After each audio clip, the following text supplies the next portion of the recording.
football game. I'm at the grocery store. What? I'm at the combination football game and grocery store. Wait, you're at the football game What? and the grocery store? Nah, I'm at the combination football game and grocery store. Groceries through Instacart, delivered to my door. I don't have to choose between football and the grocery store.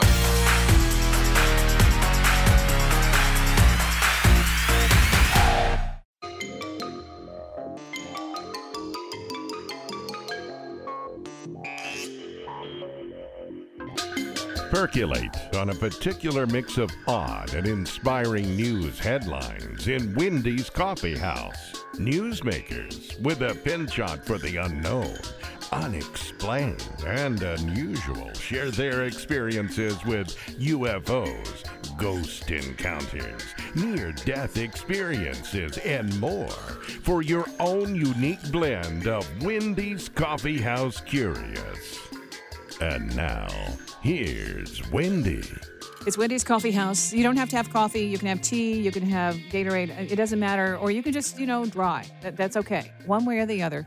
Tons of stuff happening right now in terms of, upheaval all across the world with the coronavirus. But there's still the activity that is the day-to-day stuff, the life goes on, carry on kind of thing that we tap into one way or the other.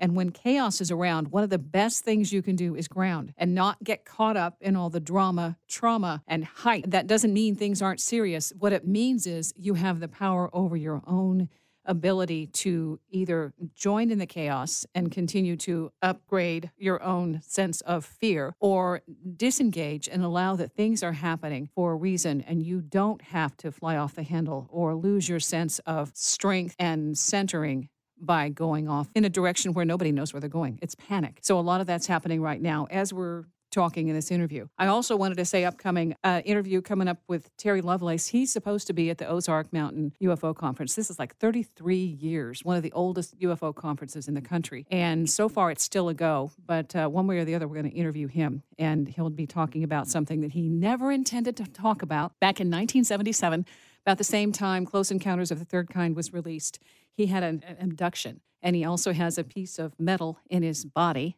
that is proof that something is there that shouldn't be. And so he's going to be talking about that, interview him before the conference. So one way or other, if it doesn't happen, we've got the interview. And it's an incredible story. If you're wanting to do a little pre-research, the Devil's Den, encounter at Devil's Den is what he's talking about. It's absolutely an extraordinary story.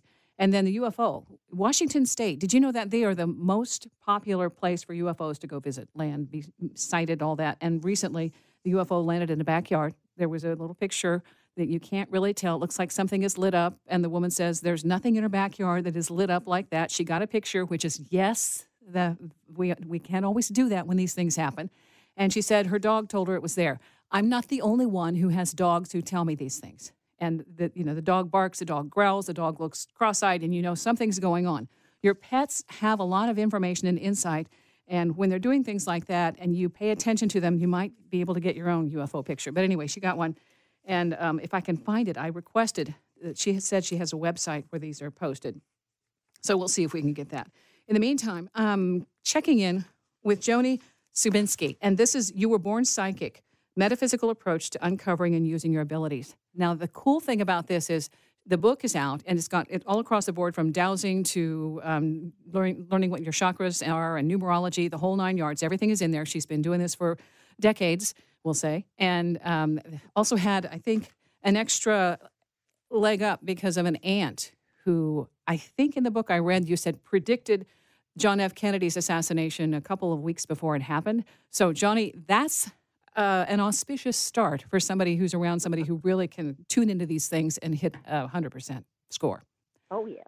Yes, she was quite amazing, even though she didn't recognize it as amazing. She really didn't like having it, actually, and kept it pretty much under wraps except for family, except when she contacted the FBI about John Kennedy and ended up being grilled for about I don't know, a whole day after it happened, because they took her as seriously as you would have expected the FBI back then to take a psychic.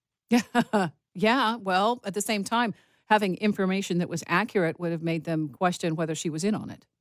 That's exactly why they interrogated her for hours. Yes. Wow. Okay, so did that kind of deter her from sharing that information? I mean, that would make Yes. you Yes. okay. After that, before that, she was not real vocal about her abilities, even with me, where that there would be times we would talk about things, but she was very circumspect. And I later understood why when I started letting people know about my abilities early on, back in the 60s, 50s, where people weren't as thrilled about anything unusual. And I grew up in the Bible Belt, which made it a little bit harder. Yeah, yeah, it can be frightening. Well, and the other thing too is some people think that you may be using it as a power source and, against somebody else, which is a completely different story.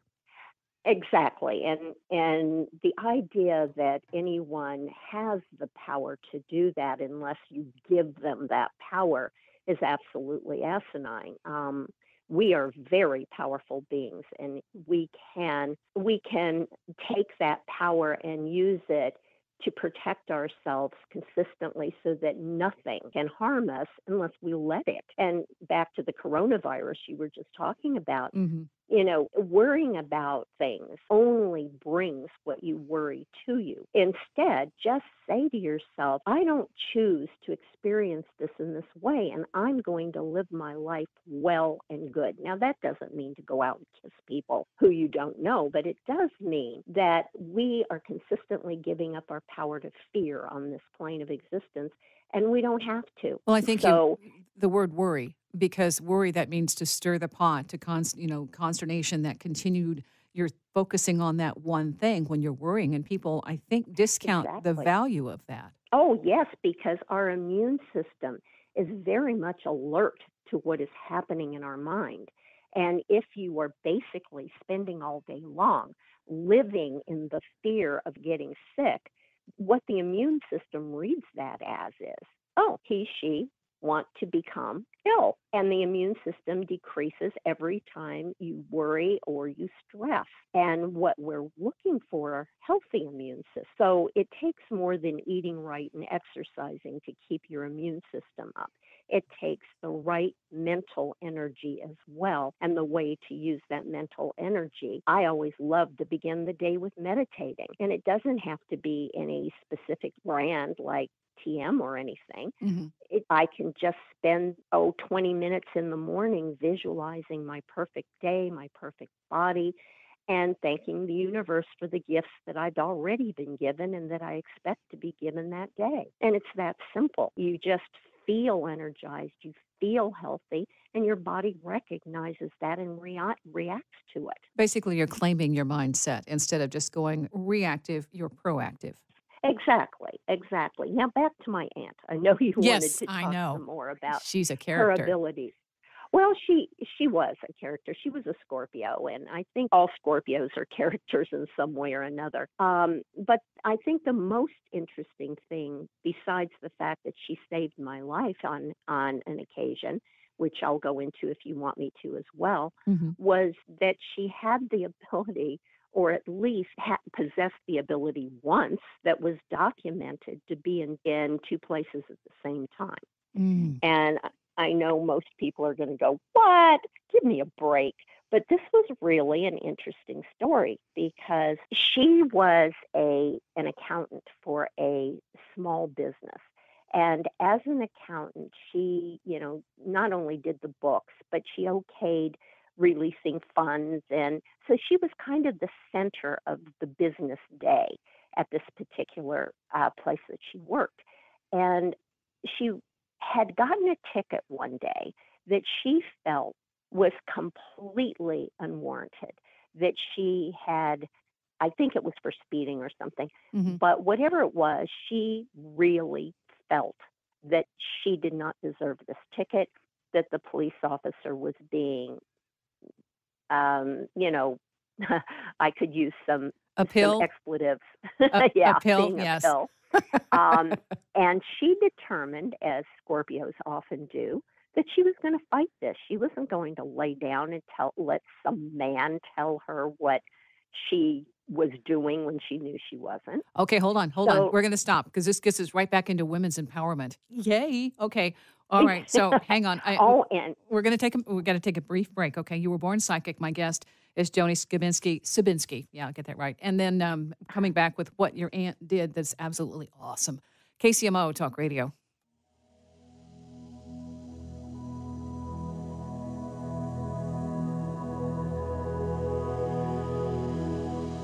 My guest, Joan Scibienski, is a psychic, but she also started out, this isn't just like her first rodeo. She was a counselor practicing in 1973 drug and alcohol counseling. She expanded, started doing astrology, numerology, and then intuitive therapy in 1977. So this has been going on for quite some time. She also channels, and the group that she channels is called the Equinox Collective Consciousness.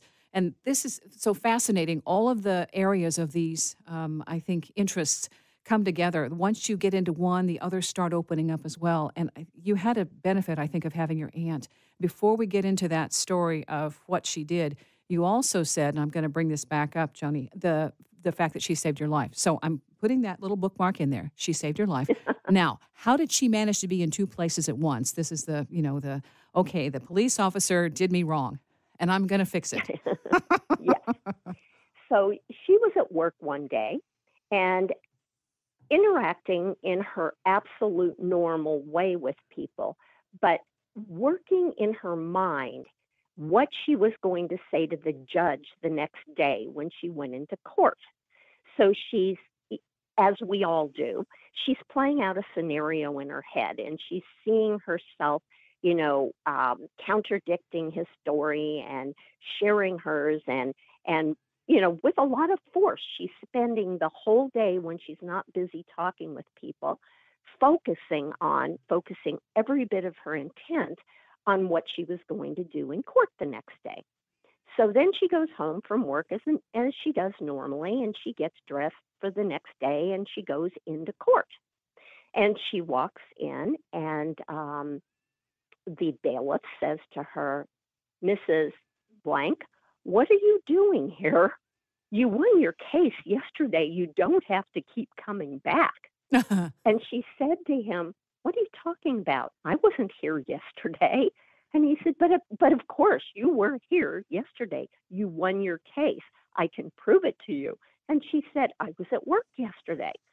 So he takes her into the judge, and the judge says the same thing, recognizes her by sight, refers to her by her name, and says, "You were in here yesterday. You were wearing," and she described what my aunt had worn to work the day before. Mm-hmm. "And this is how you presented your case, and you did such a good job that you won. You don't have to keep coming back. Here's your signature." Wow. So she goes back to work, and Mm-hmm. she asks the people she works with. Yeah. She said, "I was here yesterday, correct?" And they all said, "Yeah, you were here yesterday. Here's your signature on this. Here's this." And Oh, wow. Okay, until so dated and till- signed in till- both places. exactly. And until she died, she really couldn't explain it either. See And that? Yeah, that's growing up powerful. with that made me feel like, hey, whatever little bit I could do was nothing compared to that. But then she even topped it. For me, she topped it because I can't tell you exactly how old I was. I don't remember the exact dates, but I know you can look it up online. Mm-hmm. Um, at some year when I was somewhere between 13 and 15, there was a Holiday on Ice performance at the Indianapolis Coliseum. And I had a boyfriend that was working there. And so he got myself and a girlfriend front row tickets for this performance. And I was super excited, not only about getting the tickets, but seeing my boyfriend. And my mother didn't know I had a boyfriend, but she was going to drive us to this performance. Okay. And about 4:00 in the afternoon, I think the performance started at 7 or something. At about 4:00 in the afternoon, my aunt called my mother, and she said, "You are not taking Joan to this And my mother said, "What?" And she said, "You are not taking her. Do not let her get out of the house. Do not let her go." But at this time, it was like 7:12, or I don't remember what the time was. She said, "I want you to be sitting at an open window, and I want you to listen." So Uh-huh. with that, well, obviously, I fought my mother. If I could have, I would have climbed out the window and gone anyway, but Mm-hmm. she restrained me literally and wouldn't let me go. And at the exact time, my aunt said, we opened the window and listened and heard this incredibly horrible explosion. Oh, man. And we lived many miles from the Coliseum. Mm-hmm. What had happened was there was a propane leak Mm-mm. and the whole place exploded and a bunch of people died. And right at the place that my girlfriend, God, there are tears, just the memory of it. Mm-hmm. At the place where my girlfriend and I would have been sitting, there was a huge concrete wall on top of it. Mm. See, I get So we goosebumps would have, just hearing that. I mean, yeah. that's extraordinary. So she saved our life. And I mean, when she did something, she did it stupendously. She Yes. didn't spend her time on anything that wasn't huge. And so she really didn't talk about it much. Towards the end of her life, after her husband died, she then started doing automatic writing where he would talk with her while she sat at the computer, Mm-hmm. and she typed out, oh, the most amazing stories about the other side and about being in spirit form. And it was just fabulous. And when she died, her children burned them. Oh, I was going to ask if you had them. Oh, man. Oh, They were not fans, right, let's say, right. of her abilities. So it embarrassed them, and both of them were public people, Mm-hmm. and they didn't want the world to know about their mother's abilities, so they burned Wow. her references to what she had seen, and I think she even wrote a bit about what she had done, Mm-hmm. but it was very sad to me. Wow. Well, I think they considered it a stigma, and Yes, unfortunately, that's one of the downsides of this is being in a community or an area where this is considered something that is not a gift, but more like an affliction that you need to be cured from. But that's what I wanted to get into for people who do have these abilities, because more and more are admitting to it, and more are right. inadvertently discovering something connects. And then they have to go back and basically reformat the hard drive. And you address that. One of the best books have seen, because you, at the very beginning, say, what are your core beliefs? Because if you want to do this and you want to expand it and you want to get better at listening to these hunches and paying attention to this information, whether it's a dream or whether it's like a flash during the daytime, then you have to go back and look at the core beliefs of is this frightening? Is this not okay? Are you insecure about if I get it wrong, what will happen? Those kinds of things. And you address getting that mindset established right off the bat. I think that's excellent advice. Exactly. Because I personally do not believe this is a gift. I believe this is a natural instinct. It's just another part of being human that we shut down when we didn't need it.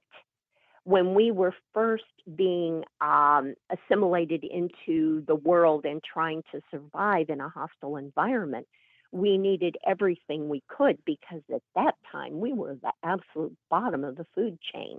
Any bear, any lion, anything could take us out pretty swiftly. So we needed an additional sense, an additional instinct to help us survive, to help us know that around this corner is more danger, until we got to the place where we didn't need it, when we were more, I'm putting quotes on this word, civilized, and we hired people to protect us. We created police forces and governments and laws and things like that. We got lazy. And we let this ability kind of stagnate. And in many cases, even pushed it down because it was so frightening, or as little children, all of us want to be loved and accepted. And so little children are very psychic, and I'm talking little children like 3, 4. They're very, very psychic, and they go up to mommy and say things like, why does that lady look so sick? Or why is grandma going to die? And their mother panics. Has no And idea. says, don't talk like that. We don't say things like that. Hold on, And Joni, hold on. We're going to take a quick break, but we're going to come back and pick up on that because you have a series that addresses these kinds of abilities, and it's a fantastic primer for that. It's Wendy's Coffee House, KCMO Talk Radio, back in a few. Wendy's Coffee House, KCMO Talk Radio. My guest, Joan Scibienski, and the book is called You Were Born Psychic, but the website, intuitivedirections.net, in case you're following along and want to kind of jump around and do some stuff while we're talking. Anyway, what we were talking about before the break, you were mentioning that the children, when they come in with these natural abilities, I know it's true because what happens is, and there's a child in the family who is at this point pretty darn intuitive and sensing ghosts and that kind of stuff, and the mom's going, OMG. And the thing is, she doesn't know the adults can't see this. And so she's trying to point and see, there it is. And the adults are going, what next? And that's where your book series is helpful for both young adults and adults who may need a little bit more help and support, understanding that this is natural. And I wanted to, the Ariana series. Could you just give us more details about that? Yes. The reason I wrote the series, the entities I channel, Equinox claims they wrote the series, and I was just the vehicle by which it got put into print. But suffice it to say, one of us wrote the series, yes. Or both of us. Everybody wants credit. Exactly.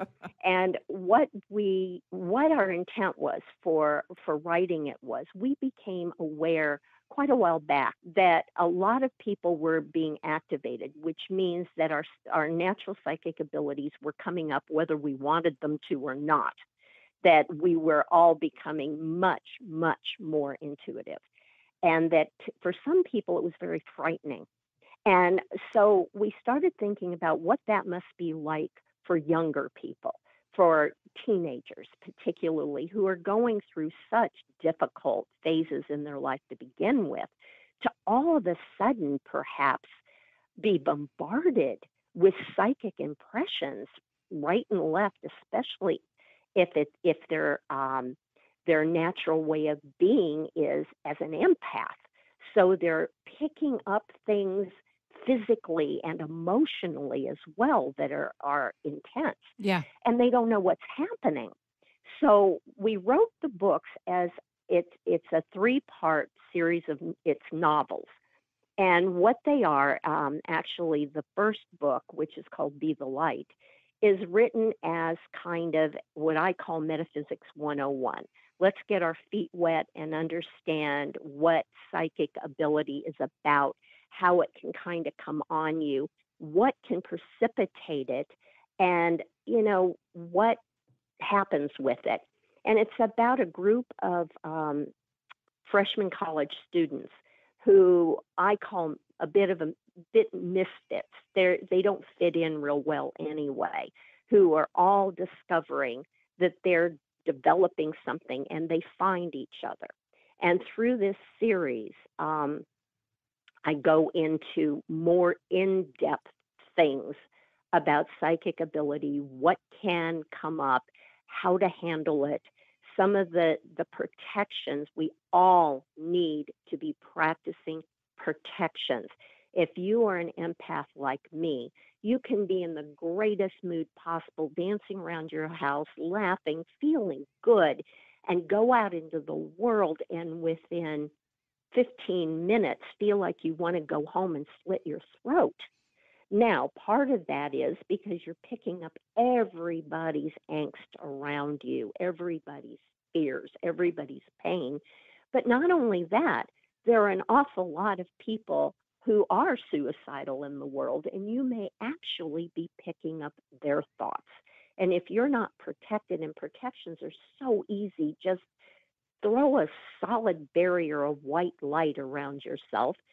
Believe that that energy is going to protect you, and it will. And you just keep reinforcing it whenever you're out and about. And when things hit you, ask, is it mine?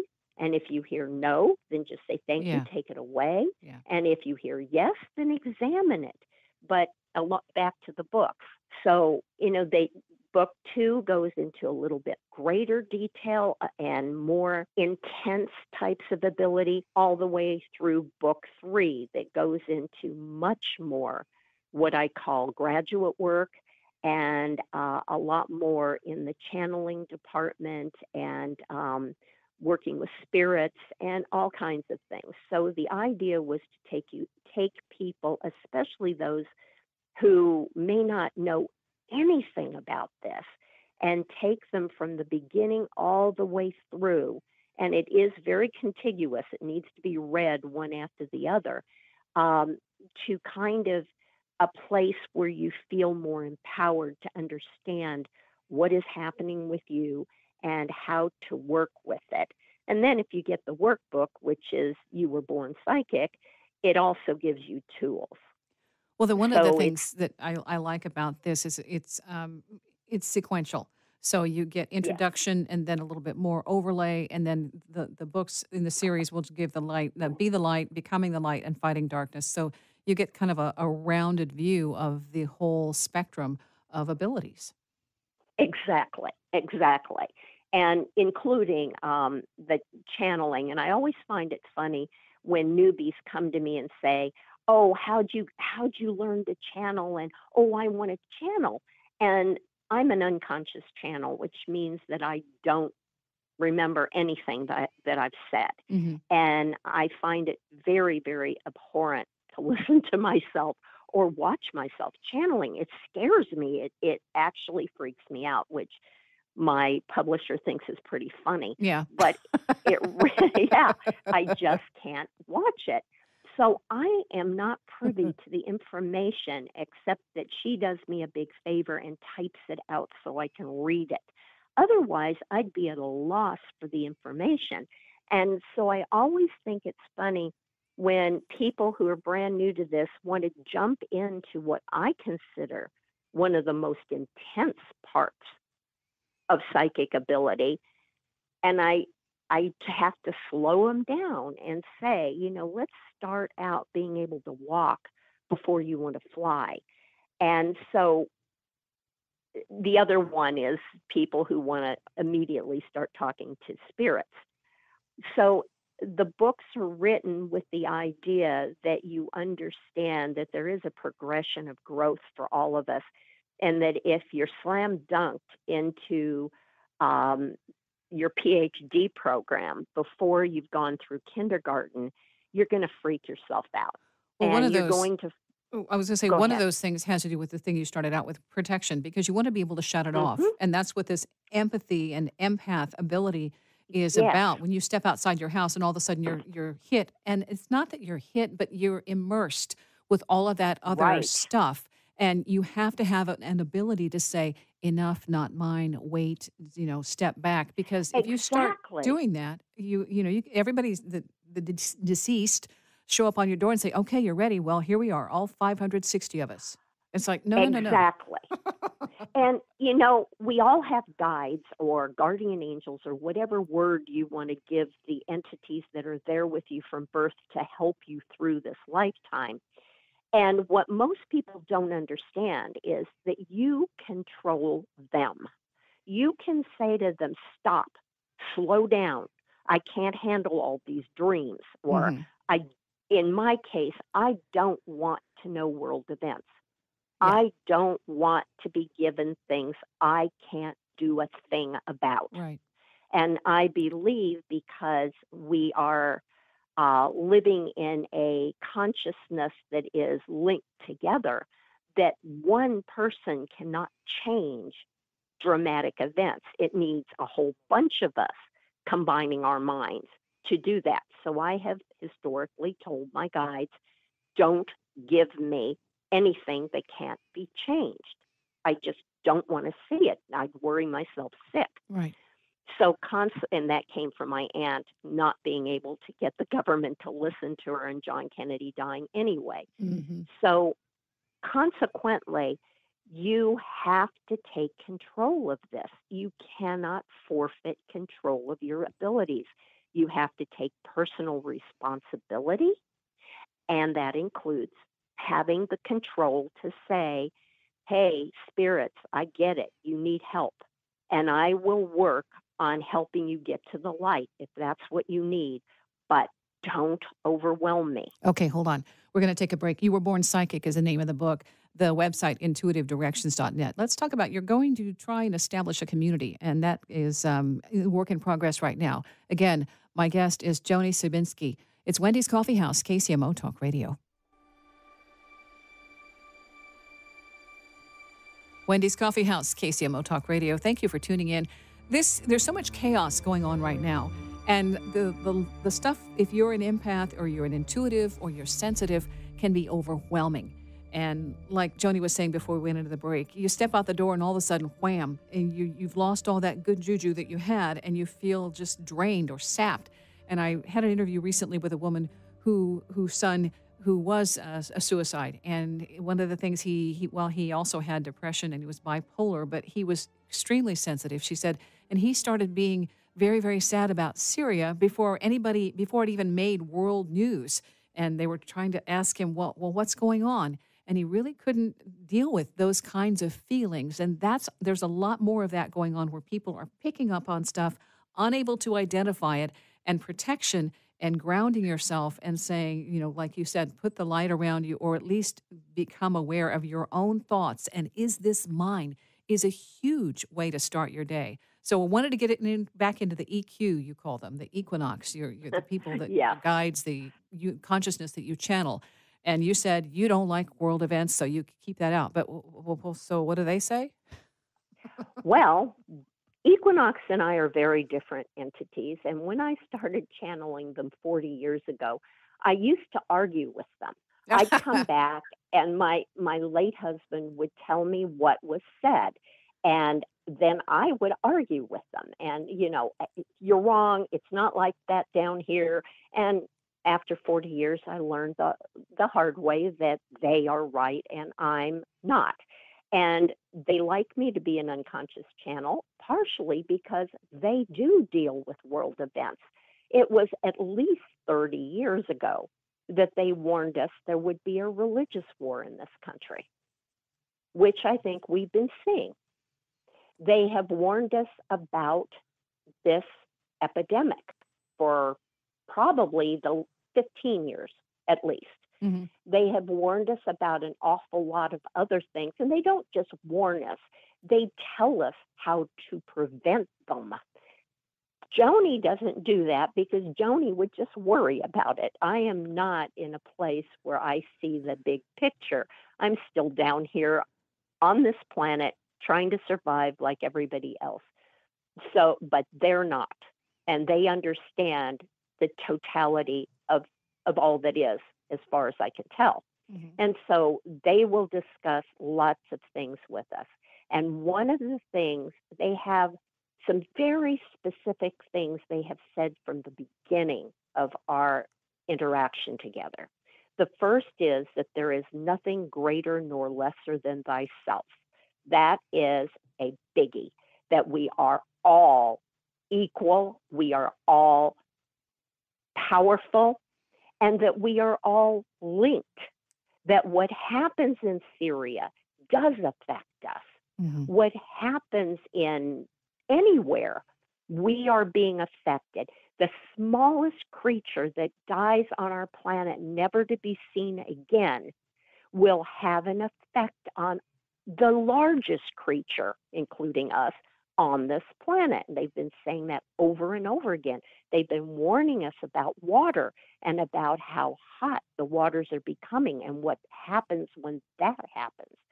So they said to us, to make a change, we need to pull like minds together. The more of us that are working in the light, that are working for each other, that get our own separate egos out of the equation and work as a unit for the betterment of the entirety of the planet, the more chances we are of making this the world we all want to live in. And so one of the suggestions that they had, especially because of what they called the activation, those of us that are really growing more and more psychic daily, more intensely, they suggested that we create a community in which we have a safe space to discuss anything. And so my publisher and I decided we were going to put together a membership website. And yes, it does cost money because unfortunately to do what we are doing it costs us. We have to pay for time and different things. So it is a monthly charge. I teach classes on there as well on pretty much anything you can imagine, from numerology to astral projection, to working with spirits, to everything. Mm-hmm. And I do a Facebook Live, a private Facebook Live, once a week on different topics. We do a live channeling on there once a month. We are going to increase an awful lot of things.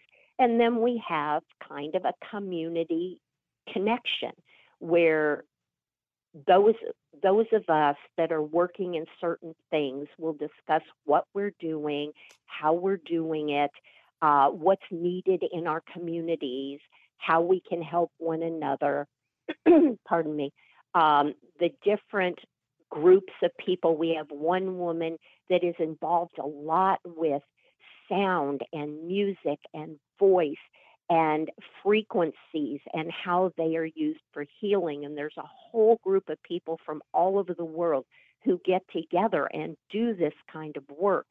So we have people that are novices all the way to healers to whatever. Okay. Yeah. We have one gentleman that's working on alternative fuel sources.